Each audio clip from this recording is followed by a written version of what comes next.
Well, I'm certainly not on the right channel, but I guess since I'm here, I'll go ahead and subject you all to my opening instead of Ocean's.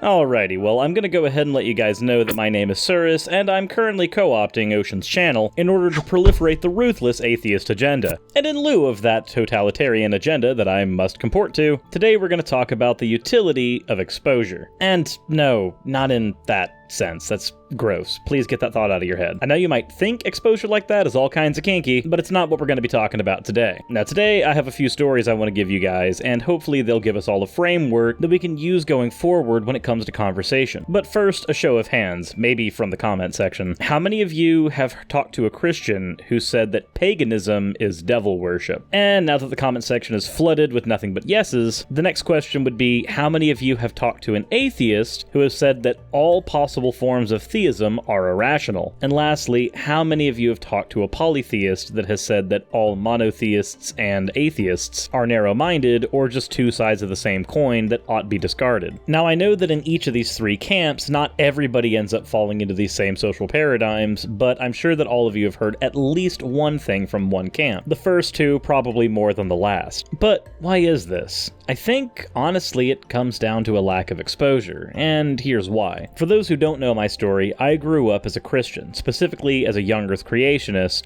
in a private school that was the love child of a Seventh-day Adventist and a member of the IFB that happened to have a lot of money. I was taught pretty early on that Wiccans and pagans and all forms of polytheists were all devil worshippers and were evil, but I was also taught that about Pokemon, and you can bet your ass that I played a hell of a lot of that. But the idea that those who practiced witchcraft and other rituals that were alien to me still sounded kinda icky. That is, until I started playing World of Warcraft and found myself in a guild where my guild leader was a pagan. This isn't something that I really understood at the time, but I was an opinionated kid, so when religion got brought up, I didn't shirk away from conversation, I jumped in head first. I liked my guild leader, she was a really good person, and we're still friends to this day, but it was through being exposed to somebody that had these beliefs and did in fact engage in these practices that I was told were evil, and understanding from a very young age that this person wasn't that much different from me. Sure, we didn't believe in the same God, but ultimately, what did that really matter? We were still friends, and I started to become fascinated with the inner workings of their religion. This was when I was in middle school, and I had only met maybe one or two other people that considered themselves polytheists. I am in the South, so anything that's not an evangelical Christian is rare to begin with. But it was through this exposure, specifically exposure where I didn't know what this person's religion was beforehand,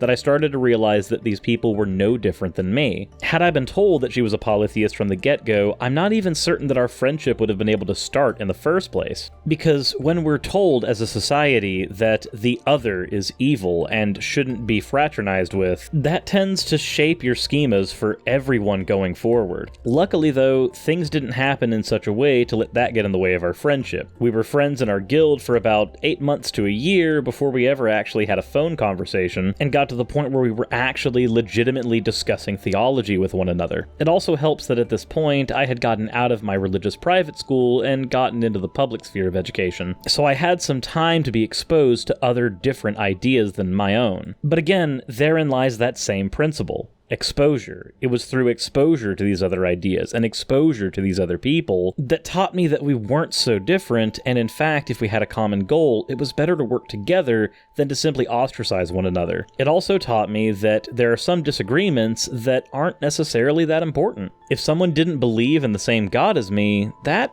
wasn't really a huge issue. Now, I was terribly inconsistent with this framework because as a kid, I would still try to convince people that they needed to join the Lord Jesus Christ, and I had conversations about it with my other friends who were polytheists. So it wasn't something that just immediately flicked off like a light switch. It was something that slowly but surely had to be taken away. It was through repeated exposure to different people and different ideas that I could finally discard the idea of having to convert everybody to my own personal beliefs and framework. And I think that's kind of the importance of commingling. You can't really understand somebody from the other side if all you do is look at them as if they're the other. you won't be able to develop a meaningful friendship, and at the end of the day, there are people that you know right now who have belief structures different from you, and that doesn't even factor into conversation. You might not even know what their personal epistemology is, or whether or not they're a theist. So there's definitely a utility when it comes to exposure, and not just when it comes to people who are of a different religion than us. This goes with different political frameworks as well. Think about your political position for just a moment.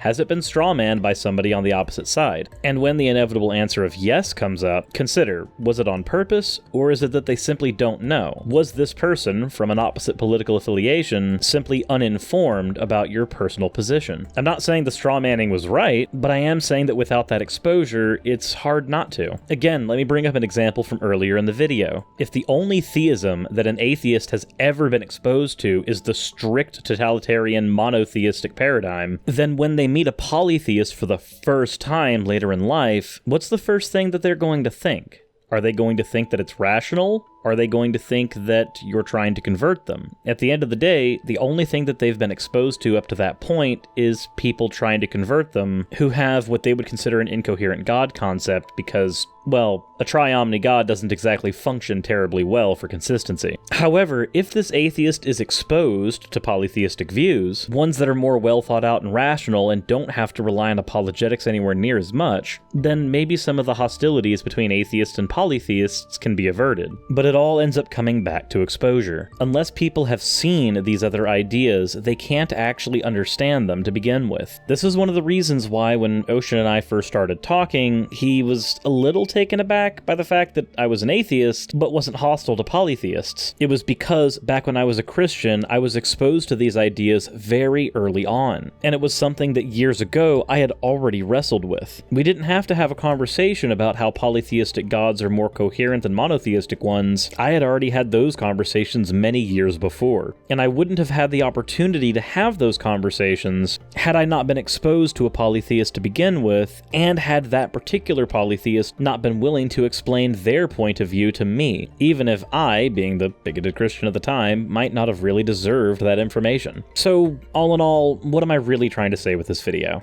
I think what it really boils down to is that if we're going to have a society, we need to have people who are willing to deal with each other and not be openly hostile. We also need to have people who are willing to understand other points of view. So, go have a conversation if you've the wherewithal to do so. Have a rational discussion about your beliefs and your ideas. You and your interlocutor may not be able to change each other's minds, but you'll at least be able to understand where each other are coming from. Ocean hasn't made me a polytheist, and I most certainly haven't made him an atheist, but we've also been able to forge a pretty strong friendship regardless. So yeah, go be happy, make friends. I really don't know how to close out this video. I'm not on my own channel. If you haven't subscribed to Ocean, go ahead and do so. If you haven't subscribed to me, then trust me, it's a giant mistake. Don't do it. Anyways, I hope you all have a wonderful day. I'll see some of you on Hammered Out with Ocean, or in the comment section down below.